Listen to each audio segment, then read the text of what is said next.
Hey everyone, welcome to The Explainer. Today we are diving headfirst into literally one of the biggest mysteries out there, human identity. Have you ever wondered if anyone can truly figure out the hidden clockwork of who we actually are? Well, let's open up the psychological toolkit to see exactly how science attempts to measure the quirks, the complexities, and the absolute depths of human personality. Here is our roadmap for today. First, an introduction to personality assessments. Then we'll look at objective tests, projective and implicit tests, behavioral and performance measures, and finally, predicting real-world outcomes. Let's jump right in. Starting off with Section 1, Introduction to Personality Assessments, the Mirror of Human Truth. You know, for generations, absolutely brilliant psychologists, think Watson, McClelland, Costa, have essentially been waging an intellectual war over one fundamental question. Do we actually possess the conscious light to see ourselves clearly? Or are our identities really just driven by hidden shadows dancing around in our subconscious minds? Picture a young student on a rainy August afternoon in 2026, just staring into a mirror, wondering how he could possibly decode the human mind. Because mastering these assessment metrics, it's not just some dry academic exercise. It is literally the only compass we have to navigate the emotional wilderness of life, forming the bedrock for everything from clinical diagnoses to high-stakes career placements. So let me ask you to think about your own life for a second. If we compared how you act online to how you talk to your family, which one is the real you? It's a tough question, right? The human persona is this massive tapestry, and it's simply too complex for just a single analytical lens. Because we adapt and change based on our environment, psychologists have to construct an expansive arsenal of strategies to actually capture the whole picture. Moving right along to Section 2, Objective Tests, the Standard Keys. So every assessment tradition operates on its own distinct internal logic. Objective tests operate on a pretty simple assumption. You know yourself best. They attempt to capture our conscious self-perceptions using standardized formats. Think of filling out a standard bubble sheet. It's a way to translate your private inner thoughts into quantifiable data. It gives researchers a highly simple, cost-effective look right into your private cognitive world. But, as you might guess, they definitely aren't perfect. And that brings us to their major structural flaw. Enter the self-enhancement bias. This is basically our defensive, or sometimes totally intentional, tendency to present ourselves in an overly favorable light. Imagine someone filling out a self-report during a really high-stakes moment, like a job interview. We have to ask, are they actually being honest, or are they just playing defense to get hired? Let's face it, we've probably all embellished just a tiny bit on a resume. People naturally want to look good, which can heavily skew the data. To counter this whole social desirability issue, researchers will often pivot to something called informant ratings. Instead of asking you, they ask your friends, your parents, roommates, or maybe your spouse. This is a really clever way to get an ecologically valid, unvarnished look at your public behavior. It totally sidesteps the problem of you just telling them what you think they want to hear. But, okay, this alternate route isn't flawless either.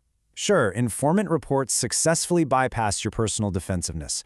But your friends and family, they bring their own unique rating biases to the table. They have limited access to your inner thoughts, and honestly, their view of you is heavily colored by the specific relationship they have with you. For example, let's define a major hurdle right here, the letter of recommendation effect. This is a super pervasive rating bias where informants score someone unrealistically high simply because, well, they genuinely like them. And this joins a whole bunch of other distortions. There's the sibling contrast effect where parents completely exaggerate the differences between their kids, or the honeymoon effect where newlyweds view their partners with this unrealistically idealized bias, at least for the first few months. Before we leave the conscious realm entirely, let's take a quick philosophical pause with this profound thought from Carl Jung. The meeting of two personalities is like the contact of two chemical substances. If there is any reaction, both are transformed. It's a beautiful way to set the stage for our next step, as we venture away from what we can consciously observe and dive straight into the uncharted subconscious.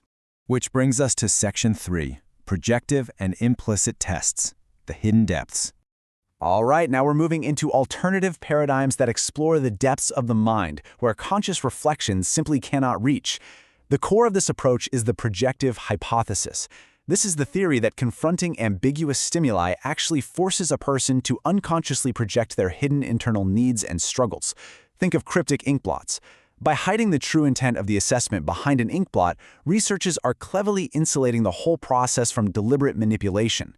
Modern implicit tests even aim to measure the millisecond speed of cognitive associations, catching intrinsic motives and automatic biases way before the conscious mind can edit them.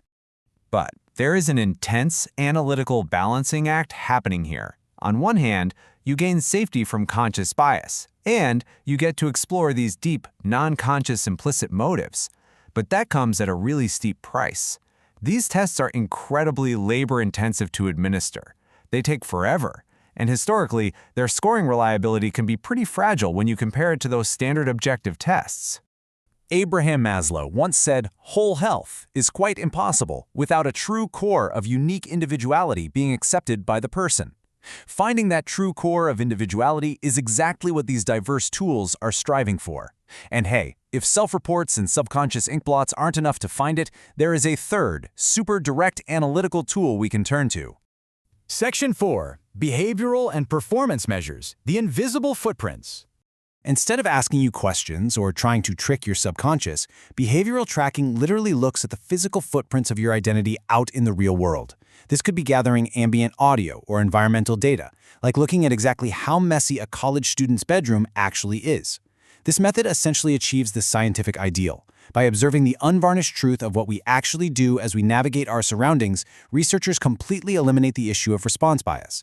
You aren't answering a question, you are just living your life. So the pros here are fantastic, right? You totally eliminate response bias and capture daily lived environments. But the structural limitations are heavy. Behavioral sampling is incredibly cumbersome when it comes to data coding. Because of that, it usually relies on really small sample sizes. On top of that, it only captures a narrow slice of life that can be heavily contaminated by fleeting situations. For instance, a messy room might not mean you're a disorganized person at your core. You might have just had one really chaotic, stressful week.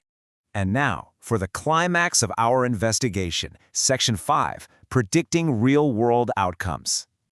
So we've seen that literally every single tool in this toolkit has its own inherent structural flaws and biases. So the big question, do they actually work? The answer is a resounding yes. When we look at frameworks like the Big Five traits, neuroticism, extroversion, openness, agreeableness, and conscientiousness, the predictive power is staggering. High conscientiousness, for example, is a powerful predictor of academic triumph and crushing it in your career. Meanwhile, high neuroticism is closely linked to clinical syndromes. Even crazier, longitudinal studies show that early childhood personality profiles actually correlate with adult happiness and overall mortality risks decades later. Decades! So how exactly do we use these flawed tools to make such robust predictions? Well, it's a lot like a giant puzzle. Modern psychology doesn't rely on just one test. They maximize incremental validity by combining these different methods. By piecing together self-reports, informant ratings, implicit tests, and behavioral data, we get a much clearer, valid picture. And this allows us to make those really high-stakes decisions in everything from military placement to corporate hiring. I want to reflect on some wisdom from Gordon Allport here. Personality is less a finished product than a developing affair and a flowing river. It is such a great reminder.